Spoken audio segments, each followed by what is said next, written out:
إنا أنزلناه قرآنا عربيا لعلكم تعقلون. Bismillahirrahmanirrahim.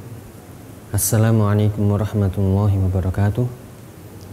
Alhamdulillah, wassalatu wassalamu ala rasulillah wa ala alihi wa sahbihi wa mawalah, wa la hawla wa la quwata illa billah wa ba'du. Alhamdulillah, ayyuhal ikhwah rahimani wa rahimakumullah. Para pemirsa Idul Malji yang dirahmati Allah Ta'ala, bertemu kembali kita di belajar bahasa Arab bersama dari kitab Mulakhas Qawaid Al-Lughatil Arabiyyah.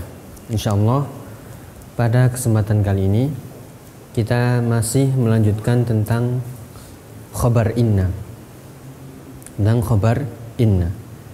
Akan tapi kita akan menambahkan sedikit. Sebagaimana telah kita ketahui, ada inna dan teman-teman sejenisnya, yaitu inna dan anna, la'alla, lakinna, ka'anna, laita, dan seterusnya. Ini pembahasan tambahan dari inna dan anna. Yang dimaksud adalah kapan kita memakai inna dan kapan kita menggunakan anna. Jangan sampai terbalik-balik.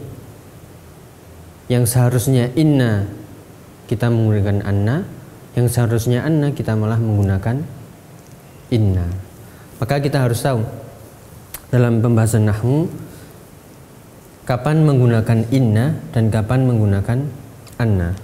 Yang pertama, kapan kita menggunakan inna, yaitu inna terletak yang pertama fi awalil kalam, ketika di awal pembicaraan, maka kita harus menggunakan inna, tidak boleh anna. Contohnya misalnya kita di awal jumlah atau di awal kalam kita mengatakan innas sholata wajibun. Ya, maka harus menggunakan inna, karena inna letaknya di awal kalam, di awal jumlah. Sehingga innas sholata wajibun, sesungguhnya sholat itu wajib. Ya, ini kita koreksi wajibatun. Ya, sebagai koreksi juga kita tidak boleh lupa khabar harus sesuai dengan mubtada'nya. Yang ini awalnya mubtada sehingga menjadi isim inna. Innas sholata wajibatun. Sesungguhnya sholat itu wajib. Itu yang pertama, harus di awal jumlah inna. Kemudian yang kedua, kapan menggunakan inna, yaitu ketika ba'dal qawli. Ya, setelah qaul. Maksudnya apa? Qaul ini adalah setelah kita menggunakan kata-kata qala atau yaqulu atau qul. Maka setelah ini kita harus menggunakan inna. Ya. Misalnya qala inna Muhammadan hadirun. Jadi setelah qala ini harus inna. Ya, demikian juga setelah yaqulu inna. Setelah qul juga inna. Banyak di ayat kita dapati, yaitu firman Allah Ta'ala, setelah qala atau yaqulu atau qul itu menggunakan inna. Seperti dalam surat Al-Baqarah, qala innahu yaqulu innaha baqaratun safra. Ini lebih lengkap contohnya. Qala innahu yaqulu innaha baqaratun safra. Lihat, qala innahu yaqulu inna. Nah, Maka setelah qala harus inna, setelah yaqulu juga harus inna. Demikian juga setelah kul, yaitu tasrif dari qala yaqulu kul. Setelah qala yaqulu kul itu harus menggunakan inna. Seperti dalam ayat juga, yaitu qul inna hudallahi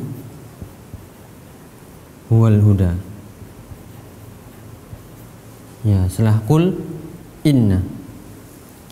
Setelah kul harus inna. Maka di sini para ikhwah,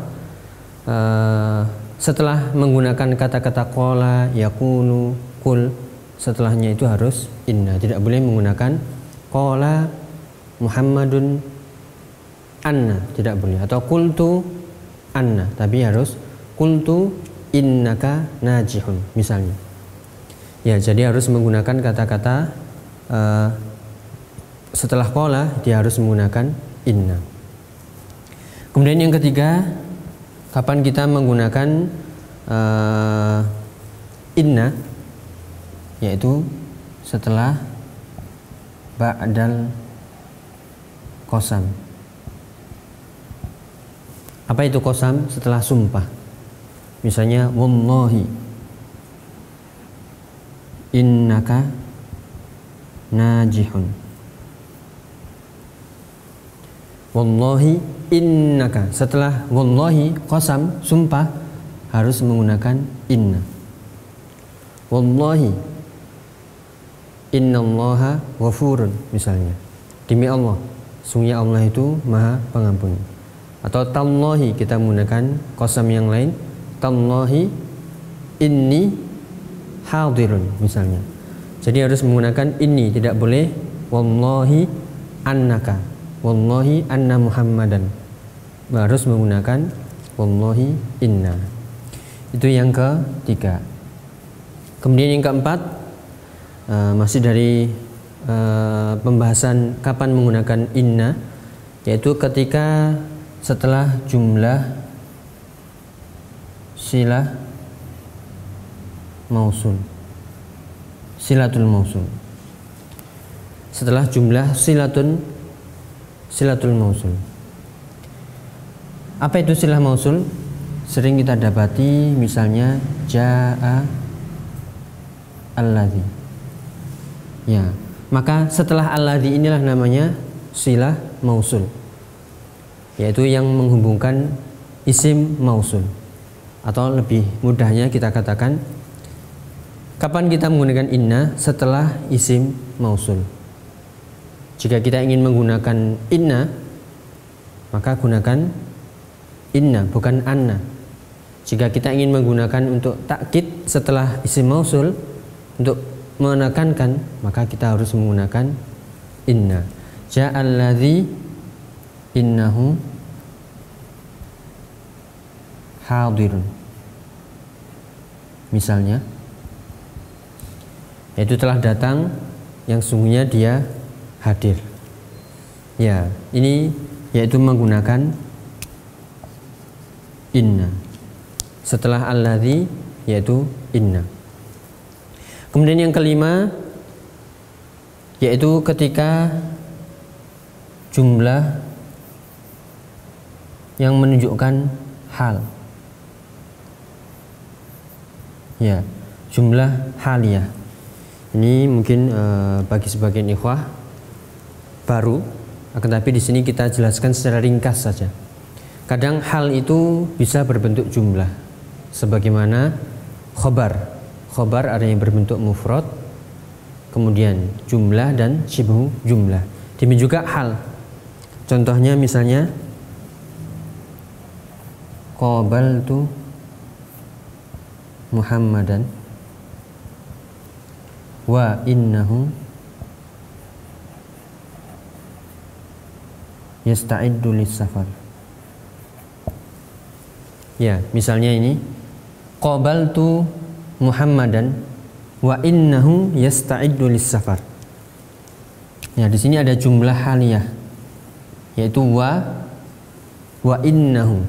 Lihat di sini ada jumlah yang menunjukkan dia halnya. Bisa saja kita mengatakan qabaltu Muhammadan musta'iddan musta'iddan lis-safar, itu langsung berbentuk mufrad, halnya mufrad. Tapi bisa berbentuk hal jumlah, ditambahkan wa innahu yasta'iddu lis-safar. Aku menemui Muhammad dan dia keadaannya sedang bersiap-siap untuk safar. Atau langsung kita mengatakan musta'iddan lis-safar. Yang kita bahas adalah kalau kita ingin menggunakan jumlah haliyah, jumlah untuk hal, maka gunakanlah inna. Tidak boleh kita menggunakan qabaltu Muhammadan wa annahu. Ini yang benar adalah wa innahu. Kemudian yang terakhir, yang keenam adalah kapan kita menggunakan inna, yaitu setelah ba'da haitsu. Setelah haitsu harus inna, tidak boleh menggunakan anna. Contohnya yas'adu at-tullabu, ya haitsu. Nah, setelah ini haitsu anna atau inna, maka jawabannya adalah haitsu innahum najihuna. Ya, maka setelah haitsu harus inna, yaitu para murid bahagia ketika mereka lulus, berhasil. Maka poinnya adalah di haitsu inna. Ya, demikian juga ini jumlah haliyah wa inna. Kemudian ini alladzi inna. Kemudian setelah qasam inna, setelah qaul juga inna, dan ketika di awal jumlah harus menggunakan inna. Ya, itulah para ikhwah, kapan kita menggunakan inna dan anna. Inna ada 6 pembahasan. Adapun anna ini cukup 1 saja. Akan tapi di sini kita berikan penjelasan, yaitu kapan kita menggunakan anna. Lebih mudahnya adalah ketika jumlah setelahnya, yaitu bisa dijadikan masdar. Ketika bisa dijadikan masdar. Maksudnya apa? Kita lihat contohnya, yasurruni annaka najihun. Ya. Yasurruni annaka najihun. Yasurruni annaka najihun, yaitu membahagiakan aku ketika engkau berhasil. Yang dimaksud anna adalah pembahasan ketika annaka najihun, ini hakikatnya adalah yasurruni najahuka. Ya, yasurruni najahuka. Karena anna ini bisa merubah jumlah setelahnya menjadi masdar. Dari mana masdarnya? Masdar dari najih. Masdar dari najih dalam pembahasan shorof ada dari kata najaha, yanjahu, najahan, najihun. Nah ini najihun berubah menjadi najahun. Yasurruni annaka najihun. Ya, maka di sini kapan kita menggunakan anna? Jika anna digunakan untuk merubah jumlah setelahnya menjadi masdar. Atau lebih sederhananya ketika diawali oleh jumlah, bukan di awal jumlah. Kalau di awal jumlah menggunakan inna. Akan tapi jika di tengah-tengah seperti ini dan dia bisa merubah menjadi masdar, maka dia menggunakan anna. Jadi lebih simpelnya adalah ketika didahului oleh jumlah dan dia bisa merubah ke masdar. Adapun penjelasan lebih rinci apa itu masdar, insyaallah pada kesempatan berikutnya di pembahasan nahwu. Yang intinya di sini yang perlu kita perhatikan adalah kaidah-kaidah bagaimana kita menggunakan inna. Inna lebih detail, ada 6 poin di situ, sedangkan anna cukup satu saja sehingga kita bisa membedakan kapan kita menggunakan inna dan kapan menggunakan anna. Wallahu ta'ala alam bishawab. Semoga bermanfaat. Wassalamualaikum warahmatullahi wabarakatuh.